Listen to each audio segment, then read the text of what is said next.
Hey, Iyo. My feeling is that what's happened is it's become harder to hold our impeachable officials accountable, right? Because what they're saying, if we follow their argument, is that you know any impeachment proceeding or any time a citizen or a congressman files an impeachment complaint, that's it for a year, right? And why is that problematic, right? It's problematic because this is something we saw under GMA, where not only would she get people to file an impeachment complaint against her that's particularly weak and then have it junked by the House Committee on Justice, right? So parang she would file a complaint against her, let it elevate to the House Committee on Justice. Committee on Justice acting as on behalf of the plenary junks the complaint, right? Then boom, can't impeach her again for another year. Right? year. Now, any person can file a weak impeachment complaint against VP Sara, and then all of a sudden she's immune again for another year, right? Mabuti sana, right? So I mean, on the other hand, if I'm going to be generous to the Supreme Court, what one way to interpret what they're saying is like, okay, it compels the House to act on an impeachment complaint. Because I will say, I'm a bit frustrated that there wasn't faster action on the one we filed in December. Right? So parang if a new case is filed, agad-agad dapat. Right. House. That's kind of, the decision doesn't exactly say that, but if you're the House, if you think that okay, if I ignore it, that's effectively dismissing it. Yeah. I actually want to impeach this person, then I have to act. Right? Yeah. Or if the House doesn't want to act, then parang it's useless for a citizen to file an impeachment, right? Yeah. So there's a very, very edge case where like, okay, if I really believe that Sara Duterte should be impeached, and I do believe she should be impeached, then I need to be the first one to file the impeachment complaint. Yeah. And I need to be damn sure that the House will sign on to that complaint. Yes. Because if they don't, they're gonna dismiss it. They're gonna effectively dismiss it without acting on it at all. And if I'm not first, someone else might do it, and it might end up protecting Sara Duterte. Yeah. So in the end, while yun, there might be it does address some things that the House does improperly, but the by and large effect of this is that it is harder to hold our impeachable officials accountable. Oh yeah. And that's not just the president and the vice president, that is the members of the different constitutional commissions, and especially the members of our Supreme Court. Right? Yeah. So it's not, I don't think it's good. Right? I don't think it's good. Right? Trying to give the benefit of the doubt that yes, there is some I'm not saying that the House is completely I don't know if under the previous definition of impeachment, I don't know if they were legally sound or not. The sense I get is they were. Mm-hmm. I will say that as a complainant, I do wish they had acted on my complaint sooner. And if the House is being called out on that, sure, they deserve to be called out on that. But I don't understand why letting Sara off the hook is the remedy for the House not acting sooner on their impeachment complaint.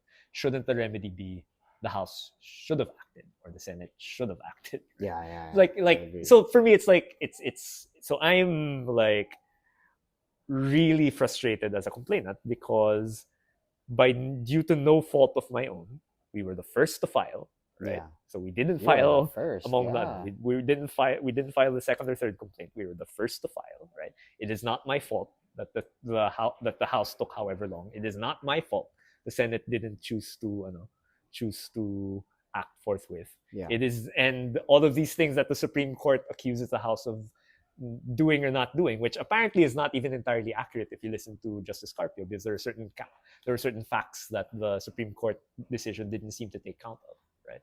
But assuming even that the House did these things that or failed to do these things that the Supreme Court says they did or failed to do, it's not my fault that those happened, and yet my complaint is like ignored. Yeah. Right? So it's so. I'm tired. I'm frustrated. I'm angry, and all of these things. And so that's how I feel. Gosh. It's tempting to like get into the weeds of the legality, but also how much like are you drawing attention away from Sara? So it's like it's been really like communicating it is. There's just so much to talk about, and I just kind of went, all right, here's everything anchored on how I feel about it, which is I am I'm angry, I'm frustrated, Yeah. I'm cranky, and I am quite tired. Oh, Quite tired. and I don't blame you because you, as you were Yeah. mentioning earlier, and you answered the question I had also Mm.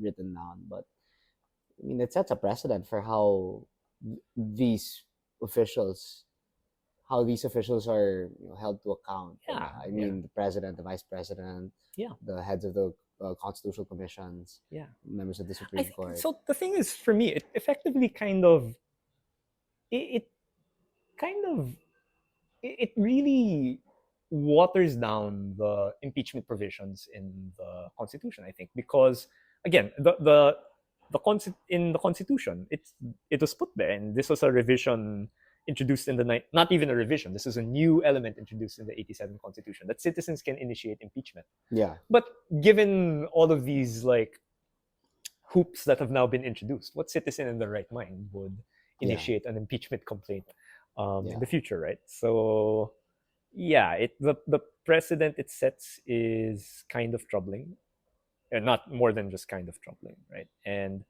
it's frustrating because the '87 Constitution, which I and maybe you also are maybe a bit more attached to than the average Filipino, since like Mhm. it's associated with for me, for Lola Cory, for the ideals that Lola Ninoy fought for.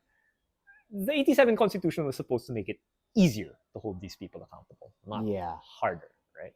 And it's really ironic because like parang we've been thinking a lot about, and I think even Justice Leonin invoked, not, I don't know if he invokes it directly, but makes at least allusions to the Haveliana versus Executive Secretary decision, Mhm. that where the Supreme Court basically says, you know, I forget if it was the declaration of martial law or the referendum on the '73 Constitution. But basically, the Supreme Court says, this is kind of sus, but it's a political issue. We're hands off, right? Mhm. Because of that, the Supreme Court was given expanded judicial review, which is for things that are traditionally thought of as political, you can still intervene in that. Okay. And that's what the Supreme Court did, right? They Yeah. intervened in this thing, which previously is like considered like an exclusive domain of the legislature, right? And so, in a way, sure, they did something that they were now allowed to do by the '87 Constitution. But in both cases, we're just how are we going to hold these people accountable?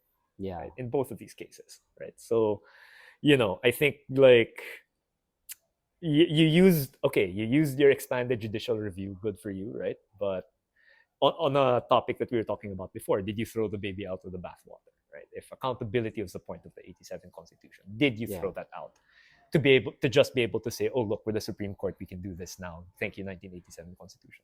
Maybe that's a little too far, don't sue me, but yeah.